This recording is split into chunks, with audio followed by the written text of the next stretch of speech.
Tayo ay minsan pang manalangin, mga kapatid. Iyoko natin ang ating mga ulo. Hallelujah. Aming dakilang Diyos, sariwa pa sa aming kaisipan ang mga katagang aming inawit. Ito ay pangungusap na sinabi ni Juan na naitala sa kasulatan. I must decrease, you must increase. Lord, tulungan mo ang bawat isa sa amin na higit na maibaba ang aming mga sarili. At ang makita namin, Panginoong Diyos, ay ang kalooban mo at ang iyong mga salita. At maitaas ka sa buhay ng bawat isa sa pamamagitan ng pag-honor, pag-respect sa iyong mga salita, Panginoong Diyos, na aming susundin, na aming gagawin. Hallelujah, na aming papahalagahan at iingatan sa aming mga puso. Panginoon, tulungan mo ang bawat isa sa amin. Ito ang aming pangangailangan sa mga huling araw na ito, na maibigay ang buong honor and respect sa iyo at sa iyong mga salita, na hindi kami maging mga mananampalataya na paro't parito lamang sa gawain, na walang desire, Lord, na lumago sa pananampalataya, na magawa ang iyong kalooban, na maihanda ang aming mga sarili sa nalalapit na pagsasakatuparan mo ng iyong mga pangako. Lalong-lalo na ang aming pinaka-aasam at pinakahintay sa mga huling araw na ito, ang kasalan na iyong inihanda, O Diyos. Hallelujah. Ang pagkakasal sa nobyo at sa nobya, na referring sa iyo, Panginoon, at sa iyong iglesia sa mga huling araw na ito. Tulungan mo pong bawat isa sa amin, Panginoong Diyos. At sa mga sandaling ito, sa muli naming pagdulog sa iyong mga salita, ikaw po ang manguna at ikaw ang mangusap. Gamitin mo ang iyong lingkod na alulod ng biyaya at pagpapala, Panginoon. Maging blessing nawa ang iyong lingkod sa umagang ito. At ang aking mga kapatid ay tumanggap ng biyaya, sapagkat itong aming dalangin, itong aming inaasahan, at aming sinasampalatayanan sa iyo, at hinihiling sa iyo pong dakila, kataas-taasan at banal na pangalan, aming Panginoong Jesucristo. Amen. Amen and amen. Ating palakpakan ng ating Panginoon, mga kapatid. Hallelujah.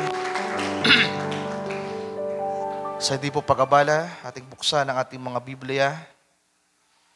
Akin pong naipaabot na ang mga announcement, kaya dire-diretso na po tayo.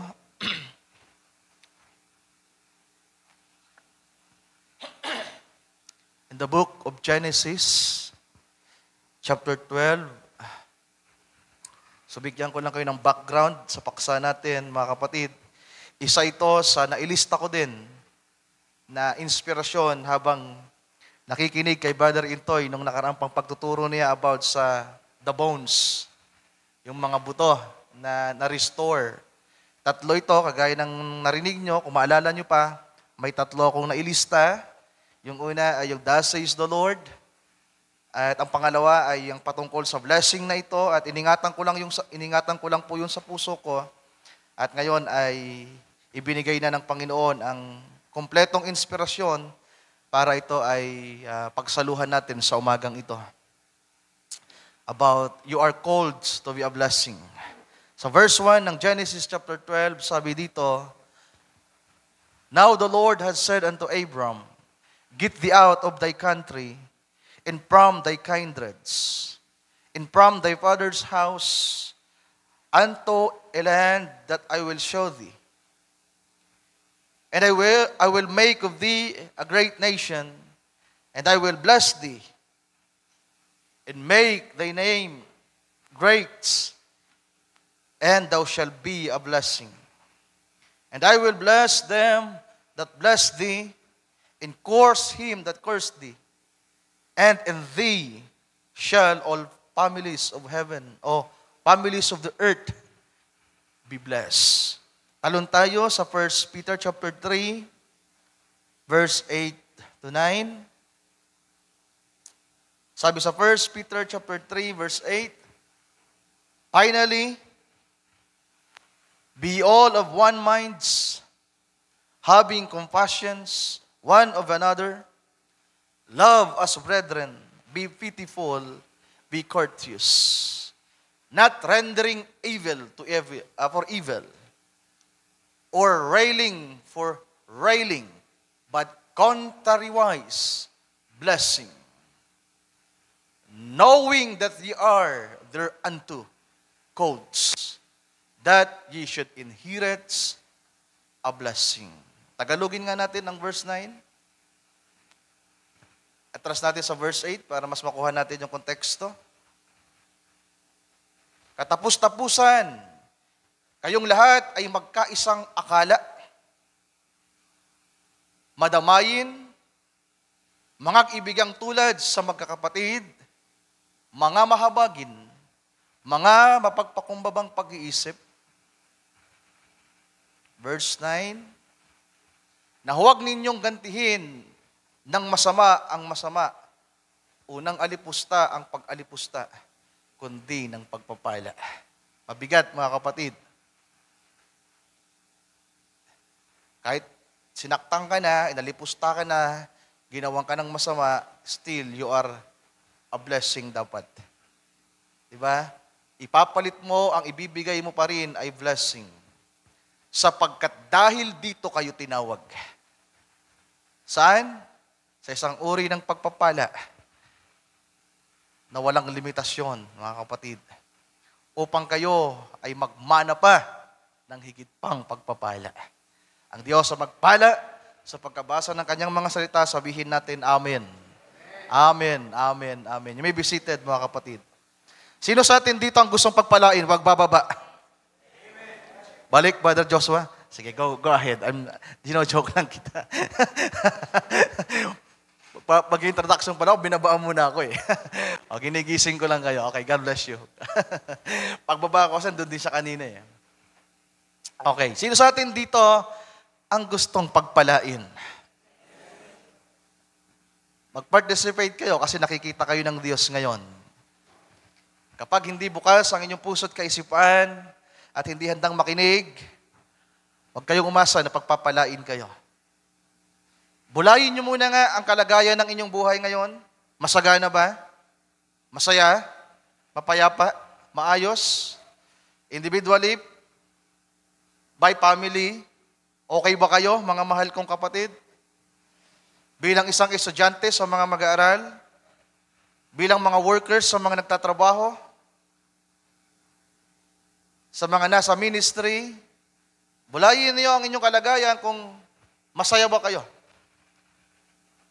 Sapagkat ang pagpapala na nais ng Panginoon na ihatid sa atin, ibigay sa atin, at may bigay din natin sa iba, ay may kinalaman sa kasiyahan, mga mahal kong kapatid. Pag pinag-usapan ng pagpapala, nagbibigay ito ng kagalakan. Nagbibigay ito ng kasiyahan. Kahit lumuluha ka, kapag yan ay pagpapala, it gives you joy. Ang ibinibigay nito ay totoong happiness sa buhay ng isang mananampalataya. So alam ko naman, lahat tayo dito ay nais makaranas ng isang buhay na pinagpala. Masagana, mga mahal kong kapatid, masaya, maayos, at payapa. Hindi natin yan ginusto actually. Hindi natin ginusto, hindi natin yan inisip, hindi natin yan plinano. Yan ay programa ng Diyos, mga kapatid. Na bago pa tayo isinilang, bago pa nilikha ang tao sa ibabaw ng lupa, ay meron ng kaisipan ng Diyos na may mga taong pagpapalain. May mga taong pinagpala, mga pinagpala ng Diyos sa pasimula pa upang sila din naman ay maging pagpapala sa iba. You are called to be a blessing. Say amen to that. Kung hindi nyo pa man yan nakikita ng malinaw, hindi nyo pa na-experience ng malinaw, gusto kong ipaabot sa inyo, mga mahal kong kapatid, na ang mga anak ng Diyos, ang nobya ni Kristo, ang mga mananampalataya ay tinawag para maging pagpapala. Kaya nga sabi sa verse 2 ng Genesis chapter 12, sabi ng Panginoon kay Abraham, Abraham, gagawin kitang isang dakilang bansa. Tingnan niya, mula sa isang tao na pinili ng Diyos ay magiging isang malaking bansa. Great nation, dakilang bansa. At sabi ng Panginoon kay Abraham, I will bless thee. Hindi sinabi ni Abraham, Lord, pagpalain mo ako. Ang Diyos ang nagsabi, Abraham, I will bless thee. I will make thy name great. Padadakilain ko ang iyong pangalan. Hallelujah. At ito yung purpose. Thou shall be a blessing. So, ang una ay itinalaga ka ng Diyos para pagpapalain ka na yan. Sa ayaw at sa gusto mo, God will bless you. At kapag pinagpala ka na ng Diyos, ikaw naman ay magiging pagpapala para sa iba. At ang kagandahan, mga mahal kong kapatid, yung epekto nito, kapag ikaw ay isang pinagpala na anak ng Diyos, lahat ng taong magpapala sa iyo, lahat ng tao na gagawa ng mabuti sa iyo ay pagpapalain. At lahat naman ng mga tao, yan ang nasa verse 3, lahat naman ng mga tao, i-plus mo yung verse 3, Sir Mary Ann, nasusumpa sa iyo, nagagawa ng masama laban sa iyo ay ang Diyos ang gaganti. Kaya nga sabi ni Pedro, rendering not evil for evil.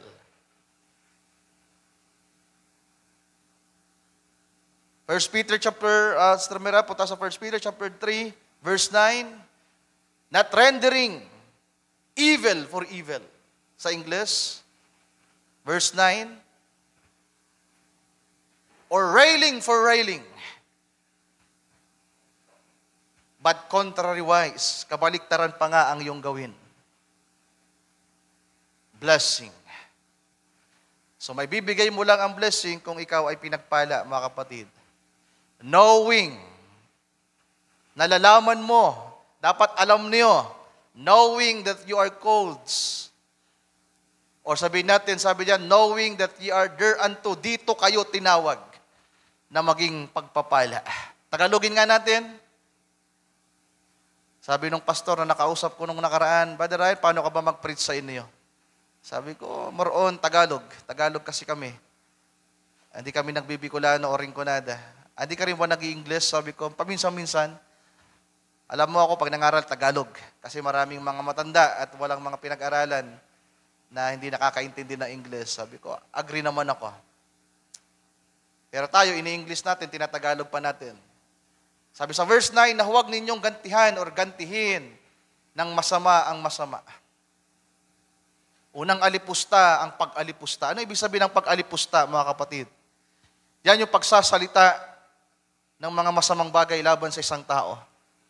Inaapi ka, pinagsasalitaan ka ng kung ano-ano, you are persecuted by words, mga hateful words or hurtful words na makakasakit din sa iyo.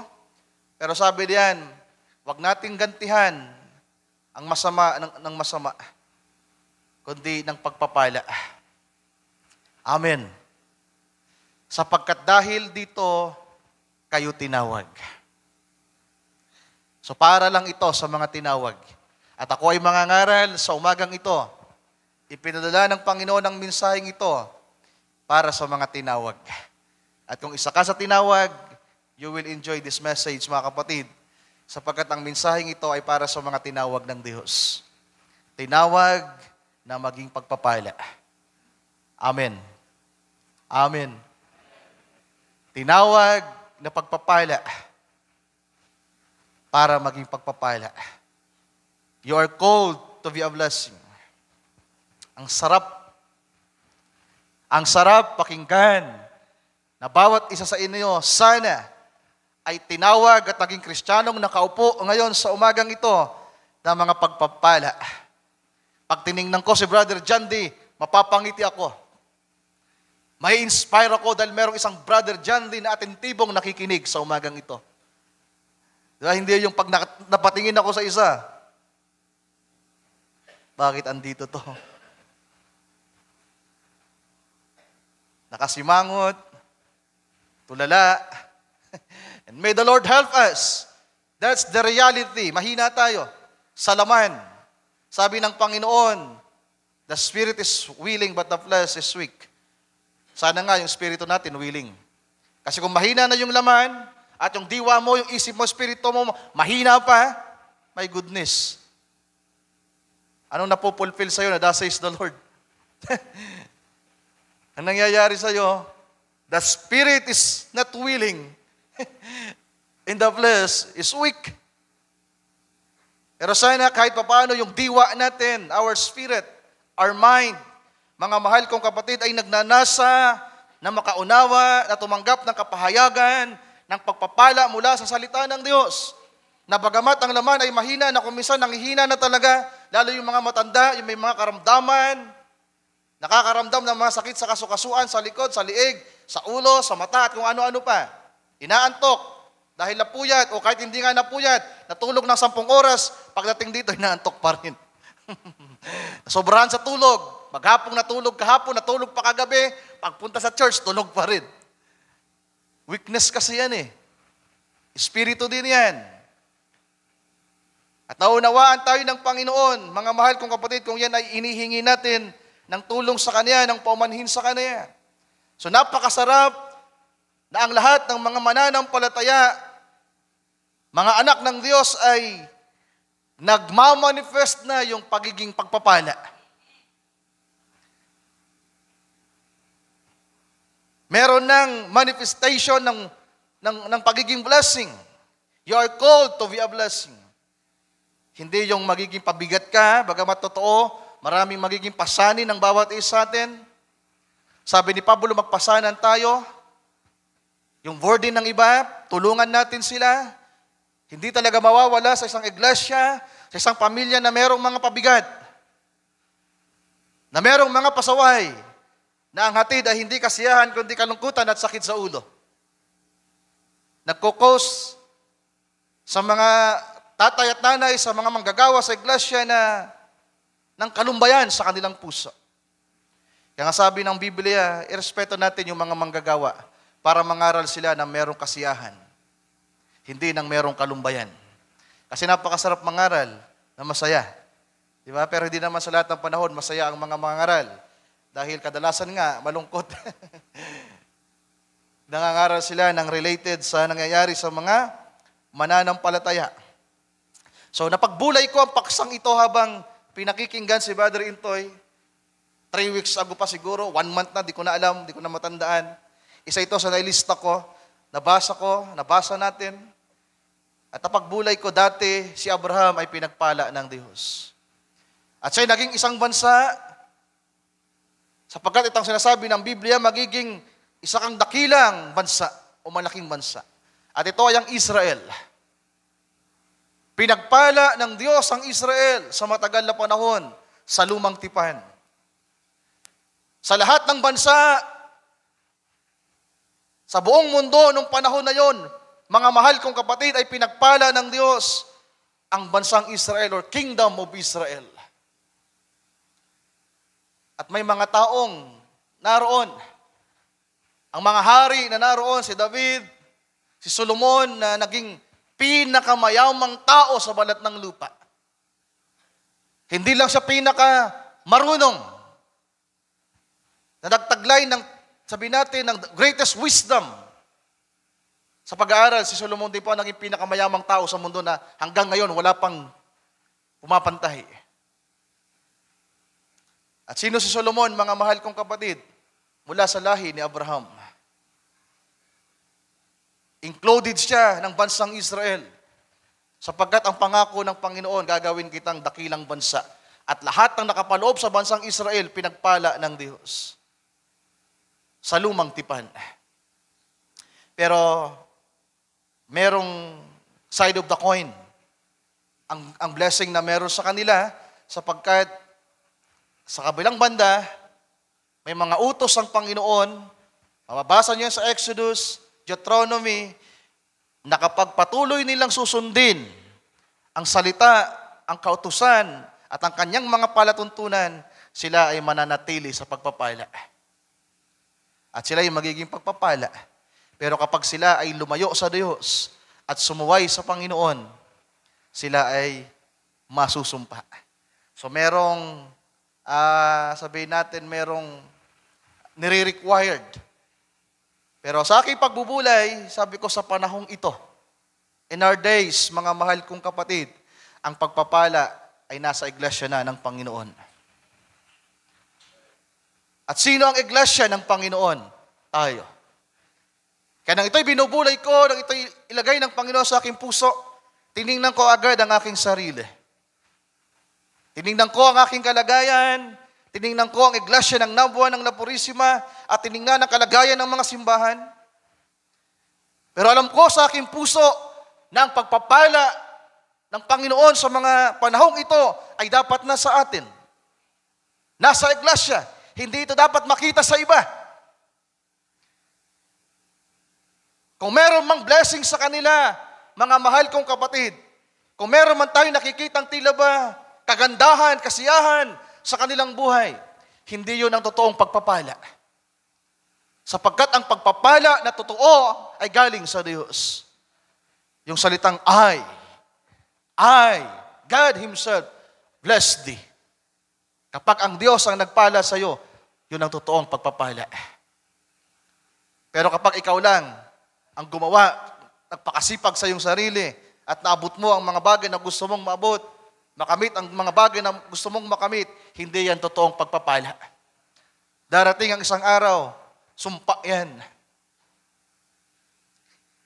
Sabi pa ng scripture, may daan na tila matuwid sa paningin ng tao, pero ang dulo ay distraction, kapahamakan. Oo, pwede kang masaya ngayon kasi mayroon kang tinatamasang so-called blessing. Pero kapag hindi yan galing sa Diyos, ang dulo niyan ay kapahamakan.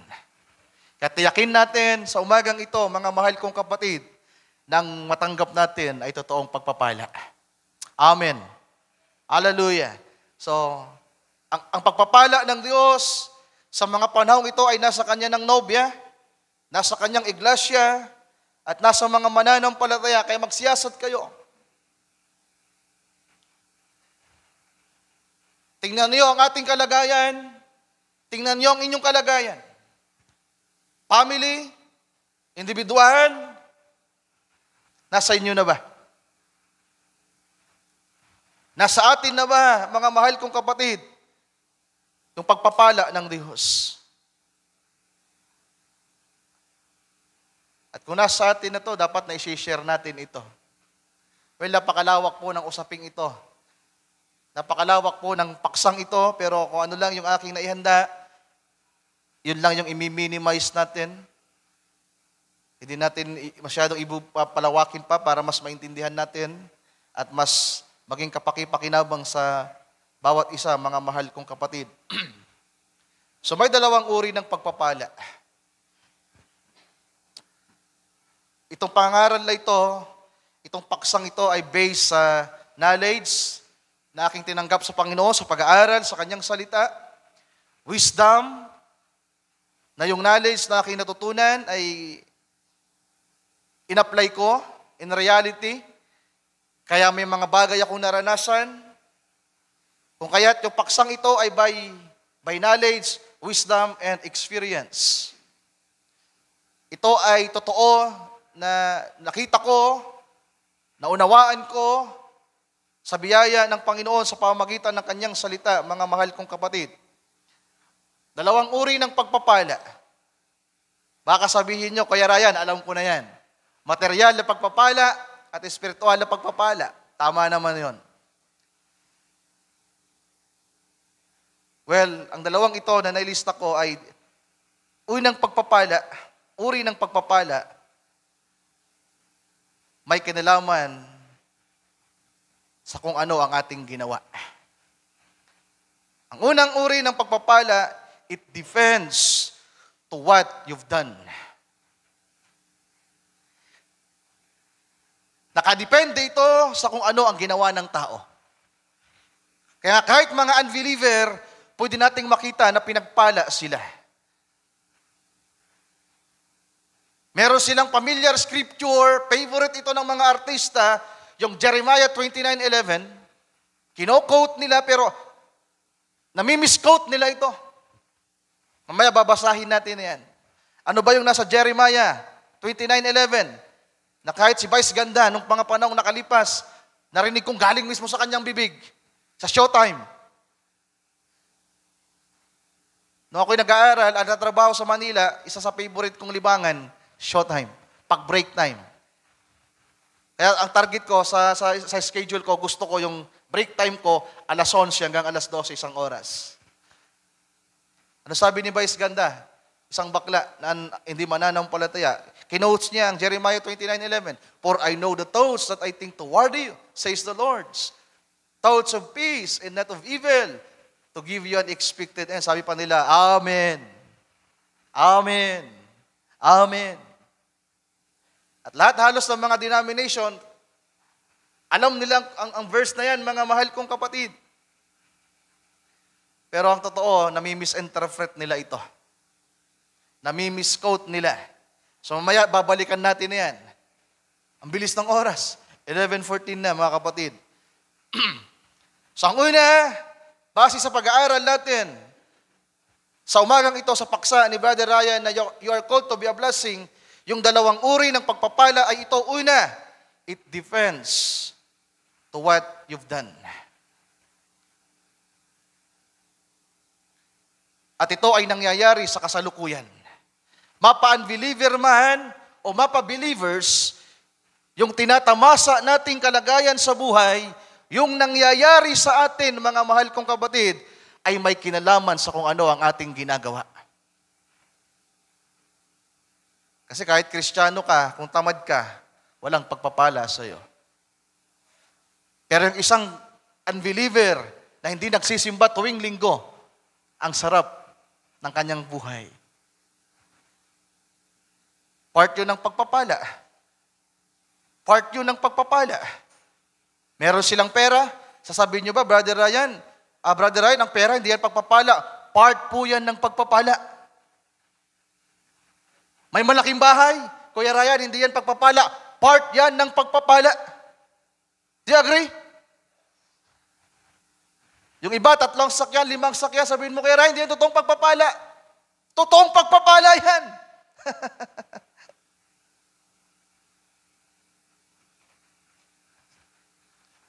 Part yan ng pagpapala. Kung nabubuhay si Haring Solomon sa ating panahon, baka ang sakyan niya, 1,000. Ang kanyang mga mansyon, daan-daan. Nawaan niyo ba, mga mahal kong kapatid? Kung nabubuhay sa panahon natin si Abraham, i-convert natin yung kanyang mga hayop sa mga motor at mga sakyan, gaano karaming sasakyan ang meron sa Abraham?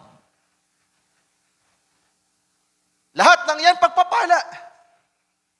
At may kinalaman ang ginagawa ng tao sa pwede niyang maranasan habang nabubuhay siya. Kaya ang tanong, sino sa atin dito ang gustong pagpalain ng Diyos? Ngayon pa lang, na maranasan natin yung buhay na nais ng Diyos. Ang ikalawang uri ng pagpapala, it depends on what the Lord has done. Ang pangalawa ay kung ano ang ginawa ng Panginoon.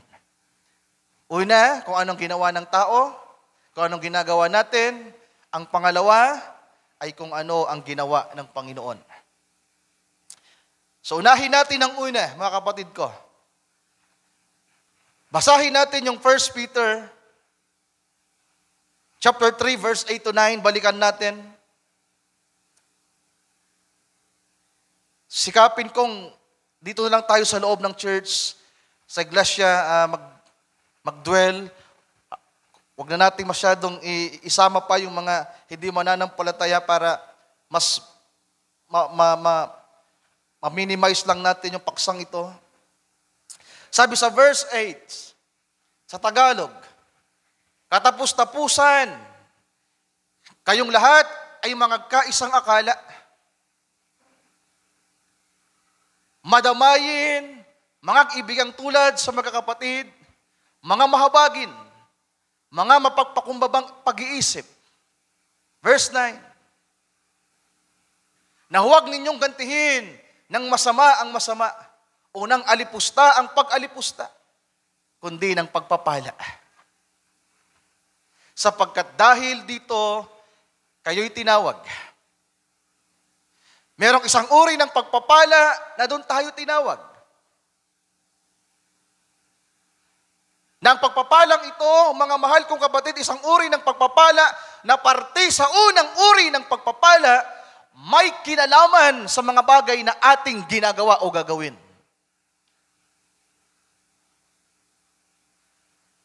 Kung masipag kang Kristiyano,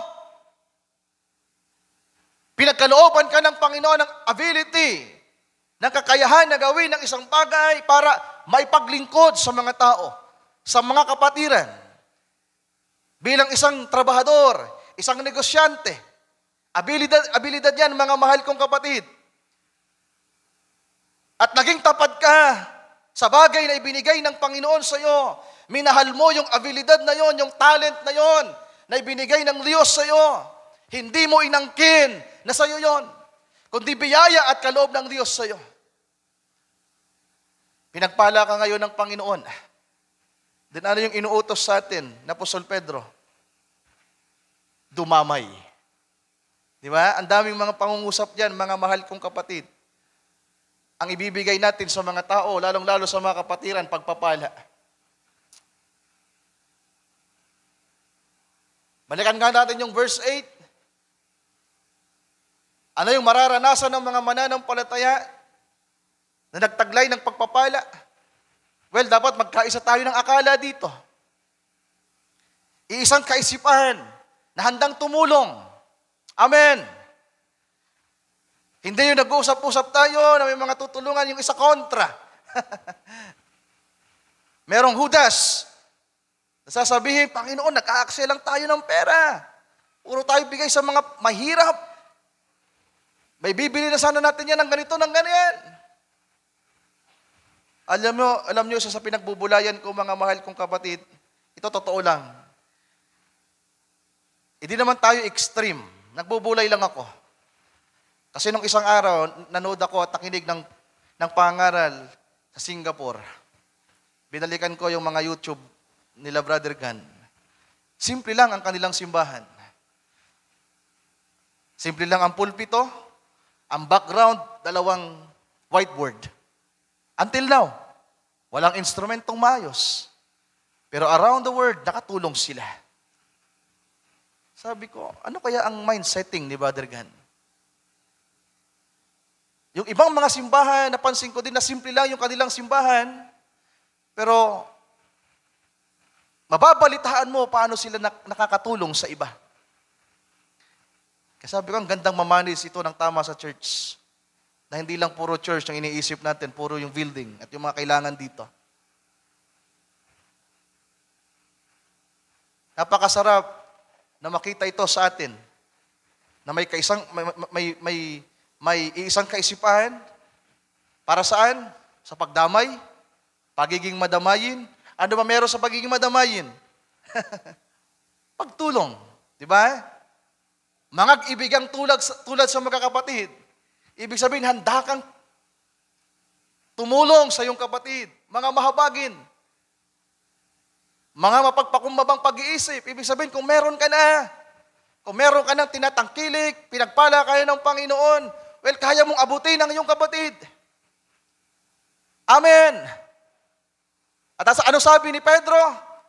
Sa verse 9, diyan tayo tinawag, mga mahal kong kapatid. Part yan ng unang pagpapala na may kinalaman sa response natin sa Diyos. Dito sa unang uri ng pagpapala, may 10 tayong dadaanan, mga mahal kong kapatid. Basahin natin ng Luke chapter 6, verse 38. Ibibigay ko ng mabilisan ang 10 ito. Paano tayo magtatamasa ng pagpapala? Sa kasalukuyan pa lang, mga mahal kong kapatid. Sa kasalukuyan. Kasi meron pang paparating na isang pagpapala. Okay, balikan muna ulit natin yung verse 9 ng 1 Peter chapter 3 para makita natin yung dalawang uri ng pagpapala. Balikan natin. Sabi diyan, yung pagiging madamayin natin, pagtulong sa mga kapatid, yung pagbibigay natin ng pagpapala sa mga tao, sa mga kapatiran na kahit gumawa ng masama sa atin, diyan tayo tinawag. Tama po ba? Tama ba tayo nang nababasa at nakikita at naunawaan? Tama ba? Pamalian nyo si Brother Ryan kung mali yung pagkaunawa ko sa binabasa natin. Diyan daw tayo tinawag. Sa English nga, Sister Mary Ann, knowing that ye are there unto calls, past tense.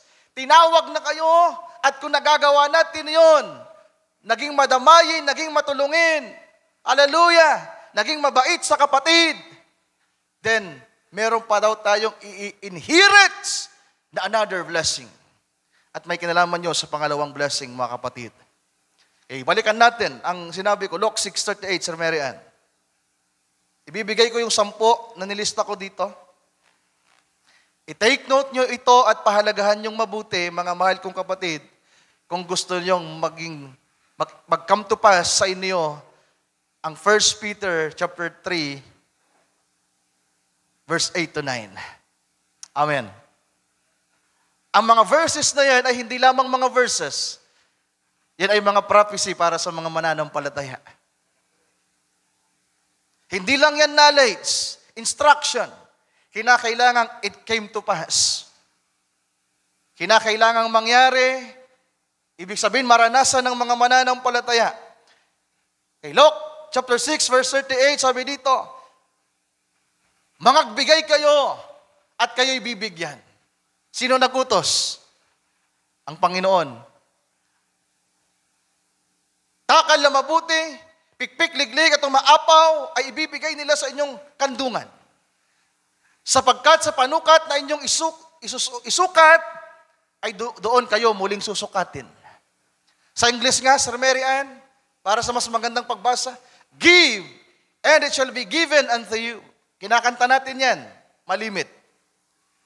Good measure, pressed down and shaken together, and running over, shall men give into your bosom. For with the same measure that you meet withal, it shall be measured to you again. Ano meron dyan, mga mahal kong kapatid? Utos ng Panginoong Hesukristo. Hindi yan utos sa panahon ni Moses. Utos yan sa New Testament. Magbigay kayo. Nabasa niyo ba sa 10 Commandments? Give, and it shall be given unto you. Wala. Nang dumating ang ating Panginoon, nang siya'y magturo at mangaral, nag-utos siya. Isa sa inutos niya sa atin, magbigay. Amen. Amen. Another verse, 2 Corinthians chapter 9. Hindi ko pa binibigay yung 10, babasa lang tayo. Muna. 2 Corinthians chapter 9, verse 7 to 8. Review lang yung mga ilang verses dito. Tinalakay natin ang mga verses ito doon sa topic natin na giving, dati pa mga kapatid. Sabi sa verse 7 sa Tagalog, mangagbigay ang bawat isa ayon sa ipinasya ng kanyang puso. Huwag mabigat sa loob o dahil sa kailangan, sapagkat iniibig ng Diyos ang nagbibigay na masaya. Sino yung makakapagbigay ng masaya? Yung pinagpala lang. Pero yung may utang, maraming bayarin na hindi mabayaran. Puro yun, more. Naglalakad yan ng tulala. Huwag mo kong kakausapin. Baka mawala tuok. Ang makakapagbigay lamang ng masaya ay yung tumanggap ng pagpapala sa Diyos. Sapagkat iniibig ng Diyos ang nagbibigay na masaya. Verse 8, at maaaring gawin ng Diyos na ang lahat ng biyaya ay magsisagana sa inyo. Mayroon pang idadagdag ang Panginoong Diyos upang kayo na mayroong laging buong kaya sa lahat ay magsipanagana. Di ba? Yung may kakayahan na, yung gumagawa na, yung makakagawa sa inuutos ng Panginoon, yung makakagawa sa inuutos ni Apostol Pablo, lalo pang sasagana. Para lalo daw, dumami pa ang mga mabuting gawa. Ano ba yung mabuting gawa dito? Pagtulong, pagdamay, pagmamahal sa kapatid. Tama ba? Mabuting gawa, pagtulong sa mga nangangailangan. Nakapaloob yan dyan, mga mahal kong kapatid. Balikan natin si Abraham bago ko ibigay yung 10. Sa Genesis chapter 22, ilista nyo na lang para hindi na ako magbasa ng magbasa. Pero dapat babasahin ko lahat ito, kaya lang yung oras natin hindi nasasakto, hindi nasasapat mga kapatid. I-take note nyo na lang, Genesis chapter 22 verse 1 to 18. Genesis chapter 22 verse 1 to 18. Ano ang meron sa Genesis chapter 22 verse 1 to 18? Nang sinubok ng Panginoong Diyos si Abraham. Nang sinubok ng Panginoon si Abraham na ibigay ang kanyang anak.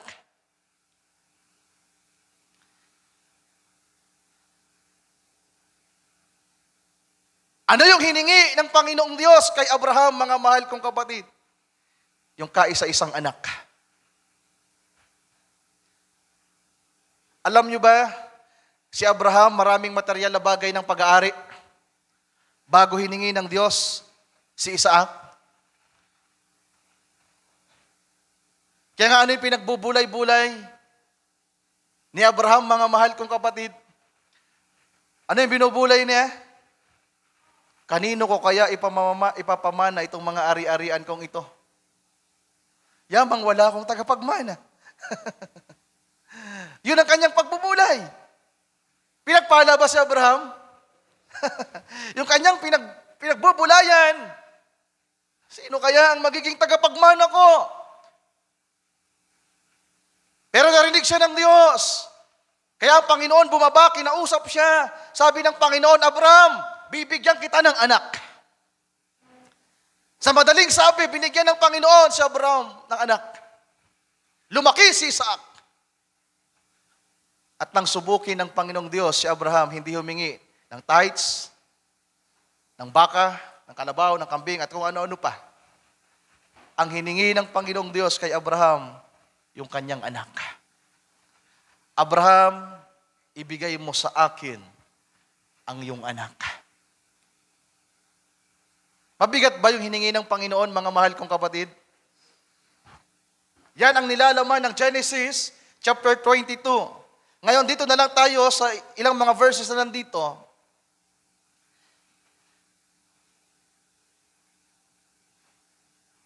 Okay, verse 1, para makita natin yung term na, yung word na sinubok. Sabi sa verse 1, at nangyari, pagkatapos ng mga bagay na ito, na sinubok ng Diyos si Abraham, at sa kanya'y sinabi Abraham, at sinabi niya, narito ako. So, ang verse 2, hiningi na ng Panginoon si Isaac. Then, sumunod itong si Abraham, mga mahal kong kapatid, sa iniutos ng Panginoon, pumunta siya sa bundok ng Moriah. Dala-dala yung mga kailangan nila sa paghahandog. Alam na natin ito. At ngayon, sa isang verse sabi dito, sa verse 7, at nagsalita si Isaac kay Abraham ng kanyang ama na sinabi, Ama ko, at kanyang sinabi, narito ako anak ko. At sinabi, narito ang apoy at ang kahoy. Ngunit saan naroon ang korderong pinakahandog na susunugin? Walang kamalay-malay itong si Isaac na siya ang ihahandog, siya ang ibibigay ni Abraham sa Diyos. Verse 8, at sinabi ni Abraham, Diyos ang maghahanda ng korderong pinakahandog na susunugin, anak ko. Ano pat sila'y kapwa yumaong magkasama. Anong makikita nyo sa sa attitude dito ni Abraham, mga mahal kong kapatid. Diba? Mamaya maintindihan ninyo, kasama yung 10. Sa pagpapatuloy,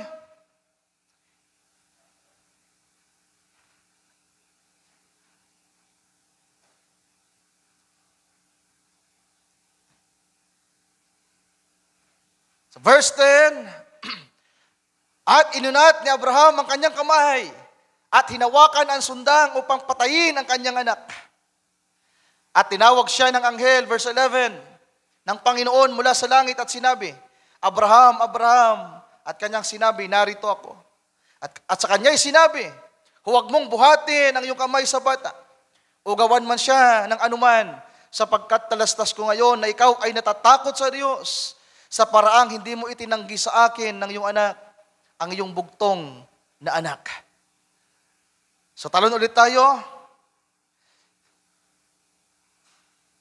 Verse 15, at tinawag ng anghel ng Panginoon si Abraham na ikalawa mula sa langit. At sinabi, verse 16, ito na, sa aking sarili ay sumumpa ko, anang Panginoon, sapagkat ginawa mo ito, at hindi mo itinanggi sa akin ang iyong anak, ang iyong bugtong na anak. Take note for the word, sapagkat ginawa mo ito. Sapagkat ginawa mo ito at hindi mo itinanggi o hindi mo ipinagkait sa akin ang bagay na hinihingi ko. Na hindi ka nagdalawang isip na sundin yung ipinapagawa ko. Verse 17, na sa pagpapala ay pagpapalain kita. Confirmation. Na sa pagpapala ay pagpapalain kita. At sa pagpaparami ay paparamihin ko ang iyong binhi. Great nation. Akala natin, yung Genesis 12 tapos na. Pero meron palang confirmation na gagawin ng Panginoong Diyos. Dahil ginawa mo ito, at hindi mo ipinagkait ang iyong bugtong na anak, tunay na sa pagpapala nga ay pagpapalain kita. At sa pagpaparami ay pararamihin ko ang iyong binhi na gaya ng mga bituin sa langit at gaya ng mga buhangin sa baybayin ng dagat. At kakamtin ng iyong binhi ang pintuang bayan ng kaniyang mga kaaway. Hallelujah. And verse 18, at pagpapalain sa iyong binhi ang lahat ng bansa sa lupa, sapagkat sinunod mo ang aking tinig o salita. Kaya anong unang mahalaga 10 na aking nailista, mga mahal kong kapatid? Kung nais nyo na pagpalain ng Panginoon sa unang uri ng pagpapala, ang numero 1 kailangan, susi, sikreto, obedience. Pagsunod, mga kapatid. Pagsunod.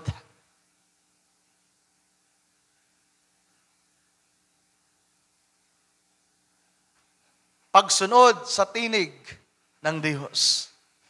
Nakuha nyo ba? Nakita niyo? Kinakailangan yung obedience, yung pagsunod natin sa salita ng Panginoon ay mag-manifest. Kaya kung hindi pa natin ito nagagawa, mga mahal kong kapatid, kung hindi pa natin nararanasan ang pagpapala, sa unang bahagi pa lang ng pagpapala, na magiging pagpapala na tayo sa iba, it's about time na gayahin natin ang Panginoong Jesucristo nang siya'y magkatawang tao. Anong ginawa ng ating Panginoon para maging pagpapala siya sa atin? Para tumanggap tayo ng walang hanggang buhay, ng katubusan, ng kaligtasan. Nanalangin siya, Ama ko kung maaari, ang sarong ito ay lumampas, pero hindi ang ibig ko, Ama, kundi ang ibig mo. Ano meron dito, mga mahal kong kapatid? isang taus-pusong pananalangin at paglapit sa Diyos, nahihingi ka ng tulong sa Panginoon. Lord, tulungan mo ako na magawa ko at masunod ang iyong salita.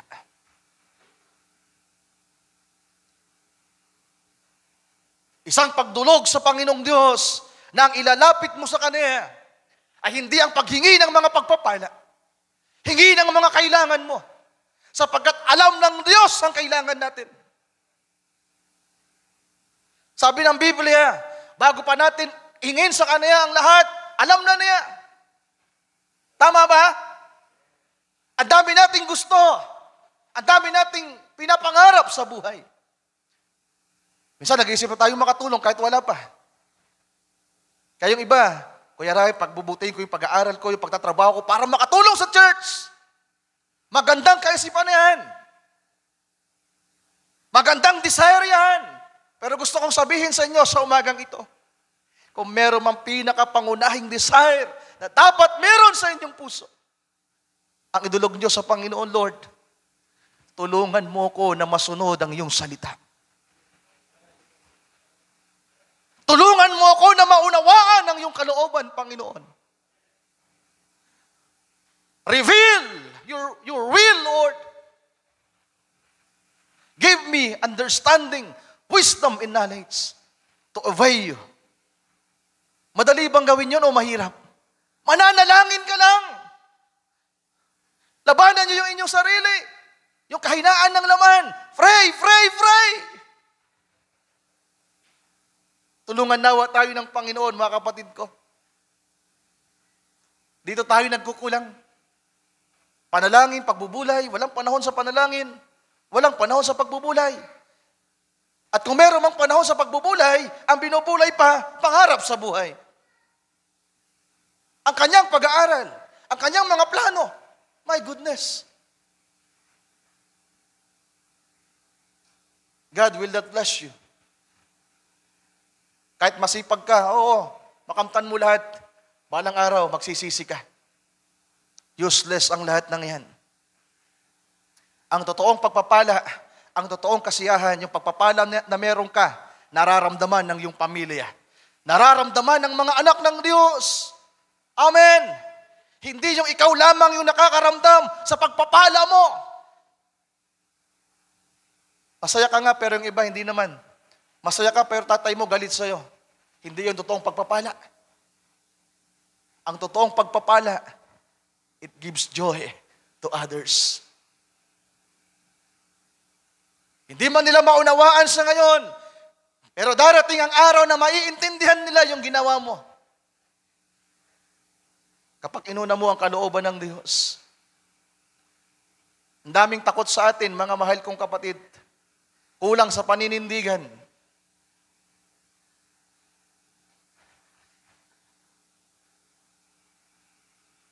Yung meron tayo ngayon dahil sa paninindigan, maliit lang na mga paninindigan.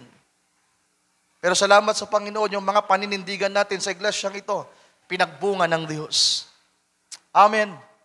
Lahat ng nakikita niyo, lahat ng meron tayo, ay dahil sa maliit na pagpapahalaga sa kalooban ng Diyos.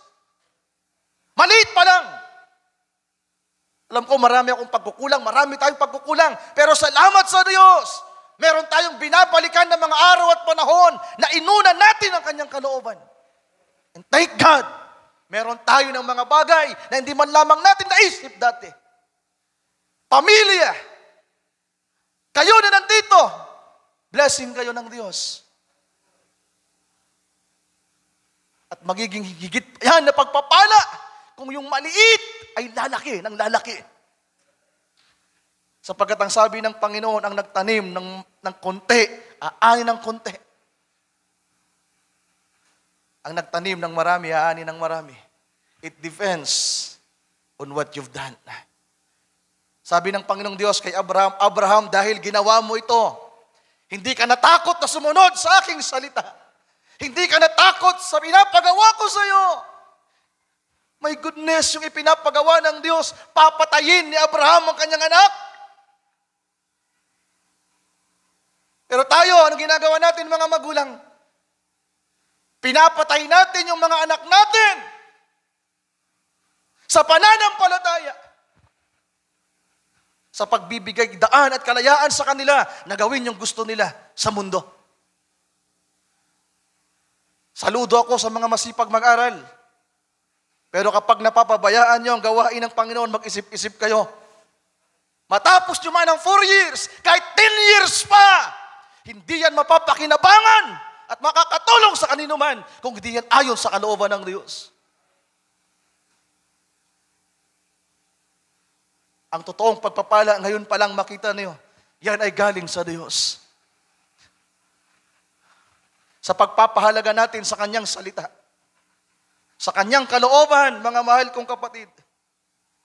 Sino sa atin dito ang gustong pagpalain? Obedience. At kung hindi natin yan nagagawa, panalangin mga kapatid ko. Panahon na para umiyak kayo sa Panginoon. Umiyak tayo ng sama-sama.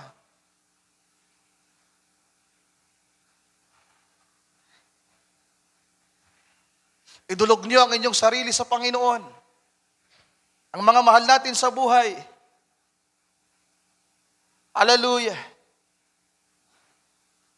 Pangalawa, nang sinabi ni Abraham ang katagang ito, sa verse 8 ng 22, nang sabihin niya ito sa kanyang anak, sabi niya, Diyos ang maghahanda, anak ko, ng korderong pinakahandog.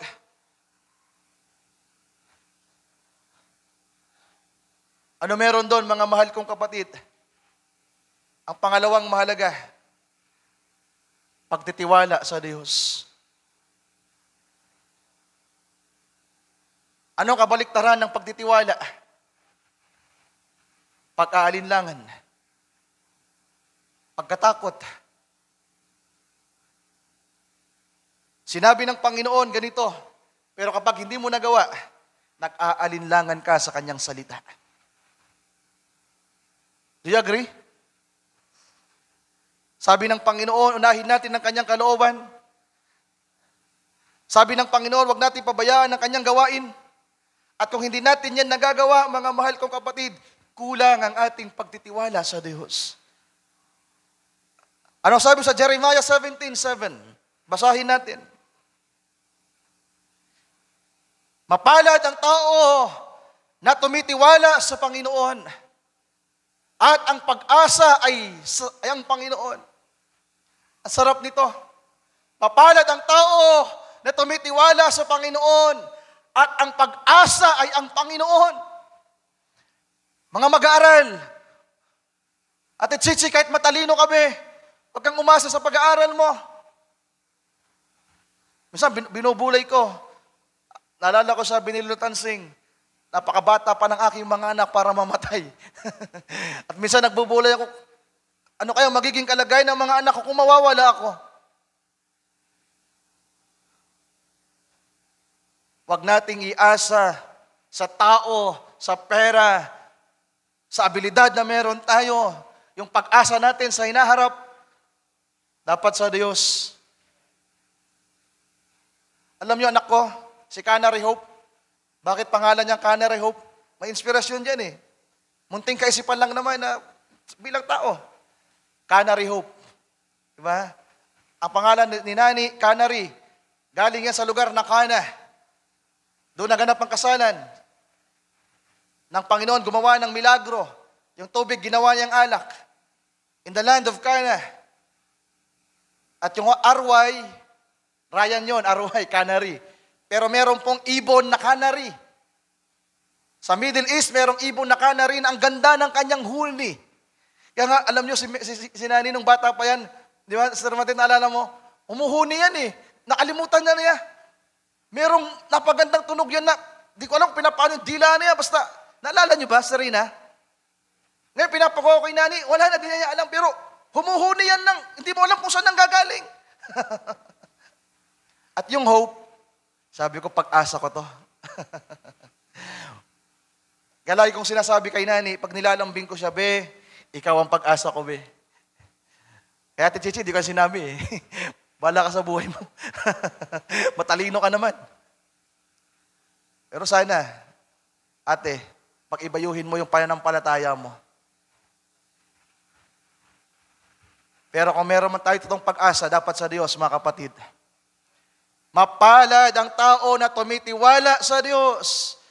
In verse 8, kapag naibigay mo ang tiwala mo sa Kanya. Verse 8, Sister Mary Ann. Siya'y magiging parang punong kahoy. Sino? Yung nagtiwala sa Diyos. Siya'y magiging parang punong kahoy na itinanim sa tabi ng tubig at nag-uugat sa tabi ng ilog at hindi matatakot pagka ang init ay dumarating, kundi ang kanyang dahon ay magiging sariwa at hindi mababalisa sa taon ng pagkatuyo o maglilikat man ang pagbubunga. Amen. Ang isang taong nagtitiwala sa Diyos, ang mararanasan niyang pagpapala, hindi naglilikat na pagpapala. Alam niyo, meron pang malalim na kahulugan yan, mga kapatid ko. Kaya lang yung oras habang tinitingnan ko, may part 2 na naman tayo dito. Sabi doon, ang kanyang dahon ay mananariwa. Atras mo nga, Sir Mary Ann. Ang kanyang dahon ay magiging sariwa. Ano nga ba yung nire-representa ng dahon, mga mahal kong kapatid?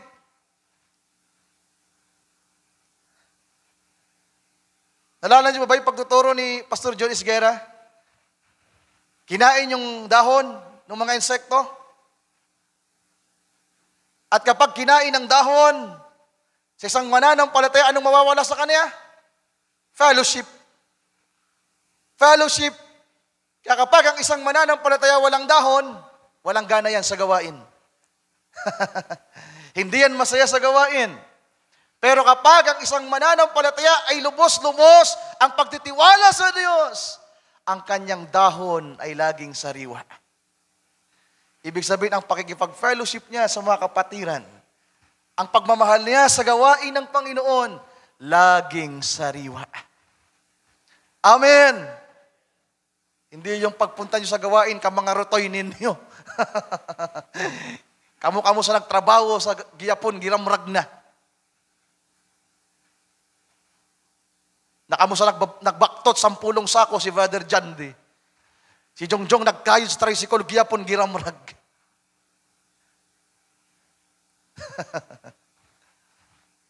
May the Lord help us, mga mahal kong kapatid. Ang isang taong nagtitiwala sa Diyos, ang kanyang dahon ay magiging sariwa. At ang kanyang bunga ay hindi maglilikat. Ano yung una? Pagsunod. Pangalawa, pagtitiwala. Alangan namang, ang pagtitiwala, ibibigay sa inyo yan ng Diyos. Ang pagsunod at pagtitiwala sa Diyos ay may kinalaman sa kung ano ang ating ginagawa. Pwede ba yon? Na yung pagtitiwala, ibibigay pa ng Diyos sa iyo. Ang pagtitiwala ay hinihingi ng Diyos sa atin. Ang pagtitiwala ay hindi ibinibigay ng Diyos sa atin. Hinihingi niya sa atin. At kapag naibigay natin ang pagtitiwala natin sa Kanya, asahan niyo, thus says the Lord. Thus says the Lord. It will come to pass. Mangyayari ang talatang ito sa buhay natin. Para kang punong kahoy na itinanim sa tabi ng tubig. Amen. Mag-uugat, maninindigan, hindi matatakot sa mga panahon na darating, init ng persecution ng mga pag-uusig, mahay. Walang takot, walang katatakutan. Kahit guro na nagbabawal na ganyan, ganito, ganyan, hindi ka takot. Pero tayo, masabihan lang ng guro, tapusin mo yung project na yan, nanginginig. Pressure na para may submit. Kinaumagahan. Kapag may asawa ka na, Kukumustahin ka ba ng guro mo at bibigyan ka ng isang sakong bigas? Ang alam lang naman nila magturo, mga kapatid. Pero ang pagpapala at pangangailangan ninyo, ang Diyos ang nagbibigay, hindi ang guro ninyo. Takot tayo sa mga guro natin eh. Pero hindi tayo takot sa Diyos. Sabi ng Panginoon kay Abraham, dahil natatakot ka sa Diyos at ginawa mo ito, tunay na sa pagpapala ay pagpapalain kita. May tamang lugar ang pagkatakot, mga kapatid. At ang tamang lugar ng pagkatakot, matakot tayo sa Diyos na may kontrol ng buhay natin. Amen. Hallelujah. Nakadalawa pa lang tayo. Akala ko madali. At tapusin na muna natin ito hanggang pangalawa lang kasi 7 minutes na lang. At ayaw ko makakita ng mga punong kahoy dito na hindi nakatanim sa tabi ng ilog. Baka bunutin ko kayo. Pero hindi pa panahon ng pagbunot ngayon. Yung mga alagad, sabi na, paano bunutin na natin ang mga to? Sakit lang to sa ulo eh. Kunting tiyaga pa, Brother Ryan. Mga elders, kausap ko si Brother Jeff kagabi. May kinumusta akong brother. Brother, kumusta? Atin ka ba bukas? Nahirapan pa akong maghanap kung paano ko sa i-message. Sabi na, wala pa ting kagalang-galang. Sabi na, hindi po Brad. Sabi ko, kailangan nitong kung sinong kausap nito. Sabi ko, bakit hindi ka atid? Wala lang. Nag-send si Brother Jeff ng screenshot sa akin. Nag-send din ako ng screenshot sabay. Tawa ako ng tawa. Yung screenshot niya sa screenshot ko, parehas. Tinanong niya, bakit hindi ka atid? Sabi ni Brother Jeff, bakit ka hindi atid para may masabi ako sa kanila? Wala lang. Sabi kay Brother Jeff, tawa kami ng tawa, sabi ko, more patience, brother. More patience. Ang sarap ng manirmon eh. Sabi ko, pabautismo ka pa? Lakas ng loob mo maging Kristiyano? Wala lang. Sarap niyong bunutin. Pero konting tiis pa. May panahon ng pagbunot. May panahon ng tamang paghihiwalay sa atin. Ang sarap. Ano Jerry, bunutin kita dyan. Diba? Doon ka na lang. So nag-iinganyo sa'yo. Sige, go. Pero ang Diyos ang nakakaalam ng lahat, mga kapatid. Sana kahit papano, hindi pa tayo tapos. Wala pa tayo doon sa pangalawa. Dito sa una na may 10, hindi pa natin naabot. Pero doon tayo sa pangalawa. Doon tayo magpo-focus pa. At kung ano yung pangalawa, yun ang mas abangan natin, mga kapatid ko. Pagpalain tayo ng ating Panginoon, natin siyang palakpakan, mga kapatid ko.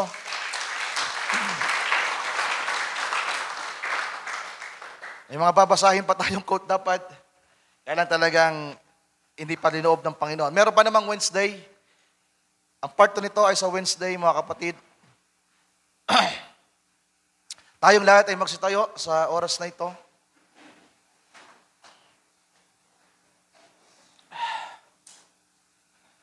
So ano yung unang dalawa na natakil natin sa umagang ito?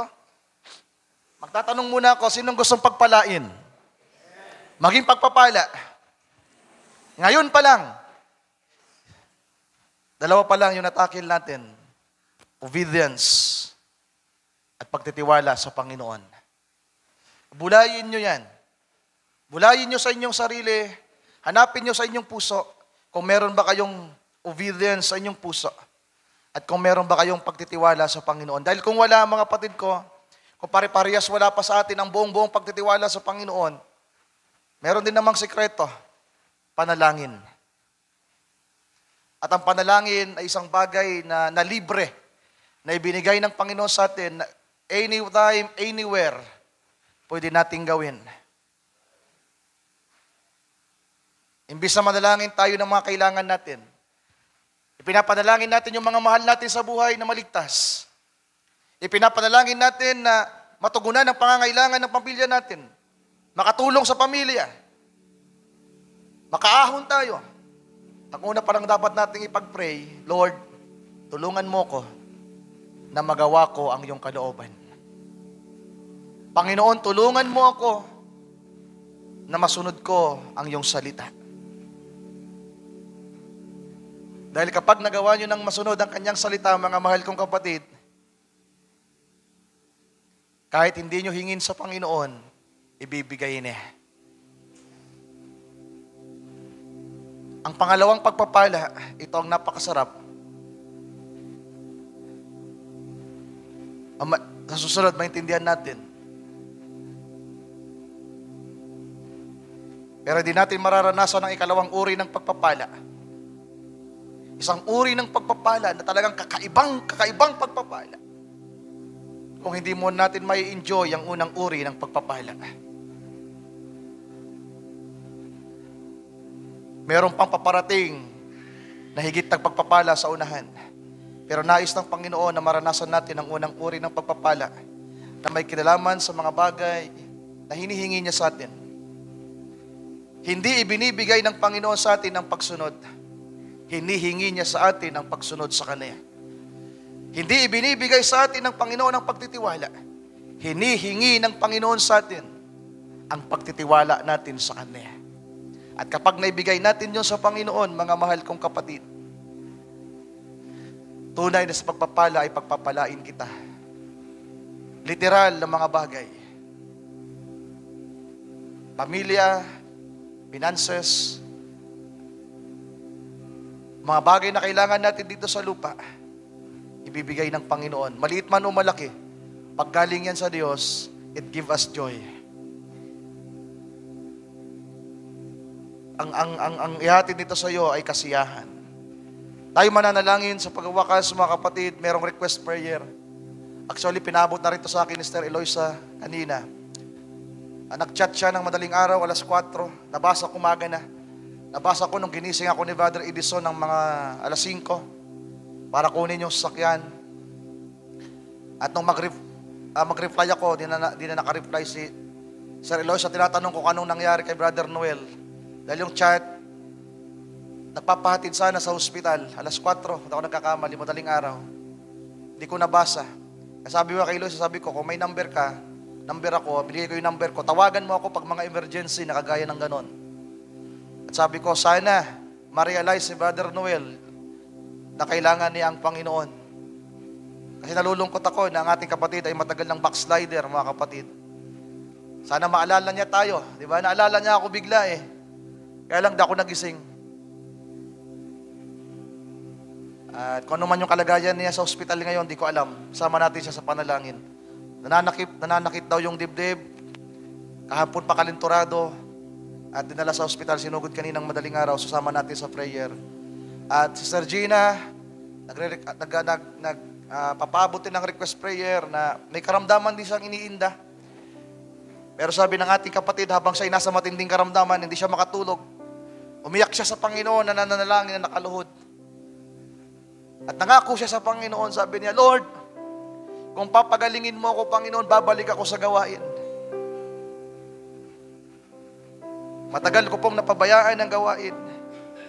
Mas sinunod ko po si GR. Pero ngayon, Panginoon, ikaw po ang susundin ko.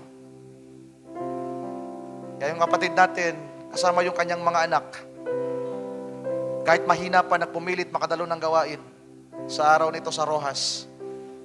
Mula sa lugar nila, maglalakad papuntang ilog na malayo. Sasakay ng maliit na bangka. Pwede ko ipakita sa inyo yung bangka, maliit lang talaga. Bibiyahin ng ilang minuto sa ilog na malaki. Parang doon sa pinuntahan namin sa Samar, sa Pagsanghan. Tapos, probinsya pa yon. Pagdating sa dulo, sasakay ng tricycle. Ilang minuto para makarating sa bayan. Pagdating sa bayan, sasakay ng bus, mag-aantabay. 1.5 oras ang biyahe. Commute. Mga kapatid, commute ha. Yung isang kapatid natin na nagbalik loob sa Panginoon, iba talaga ang nagagawa ng isang pusong nagbabalik loob sa Diyos.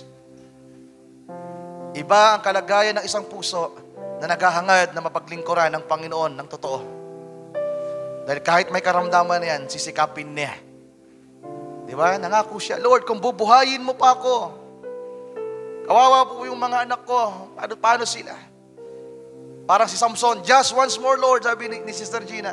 Isa pang pagkakataon, Panginoon, nangangako ako. Sana nga, ipag-pray natin, ating kapatid, na sana yung pangako niya sa Panginoon magawa niya. Hindi natin ipag-pray yung kagalingan niya. Nag-pray na siya sa Panginoon eh. Nangako na siya.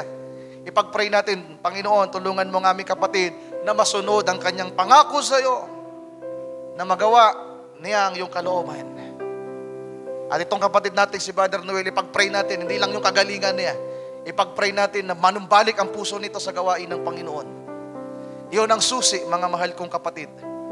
Tulungan nawa tayo ng Diyos. Hallelujah. Tayo manalangin sa oras na ito. Hallelujah. Hallelujah. Aming dakilang Diyos, nagpapasalamat kami muli sa iyo sa oras na ito. Salamat sa mga salita mo mula pa kanina na nagpapaalaala sa amin kung ano ang iyong kalooban, Panginoon. Dapat naming pahalagahan ang iyong salita na nagtuturo sa amin. Mga salita mo na kailangan namin sa aming buhay, Panginoong Diyos. Tulungan mo po ang bawat isa. Sa oras na ito, pinapasalamatan ka namin sa ilang mga sandali, Panginoon, na napakinggan namin ang iyong mga salita, na punong-puno ng mga pagpapaalaala sa amin, ng paghimok sa amin na gawin ang iyong kalooban, na sundin ang iyong salita. At kung kami man, Panginoon, ay nasumpungan mo sa mga kakulangan, muli sa umagang ito, sa oras na ito, humihingi kami ng paumanhin sa iyong harapan. Patawarin mo po ang bawat isa at tulungan kami, Panginoong Diyos, na maitama ang kalagayan ng aming mga puso at magawa ang nais mo. Maraming salamat sa iyong biyaya, Panginoong Diyos. Hallelujah, na patuloy mong ipinagkakaloob sa amin. Ang iyong mga salita, biyaya ito sa amin, Panginoong Diyos. Ang iglesyang ito, ang gawain sa dakong ito ay biyaya na yung ibinigay sa amin. Ang mga kapatiran, ang bawat isa sa amin ay biyaya, Panginoon. At higit panawa kaming maging biyaya at pagpapala sa bawat isa. Sa oras na ito, nais naming dalhin sa iyo sa panalangin ang aming mga kapatid na nangangailangan. Unang-una po si Sister Gina, Panginoong Diyos, na kanina, sabi niya, nahihirapan siya, nanghihina pa siya, namamanglaw ang kanyang puso, pero sinikap niya na gawin ng isang bagay na mahalaga, Panginoong Diyos.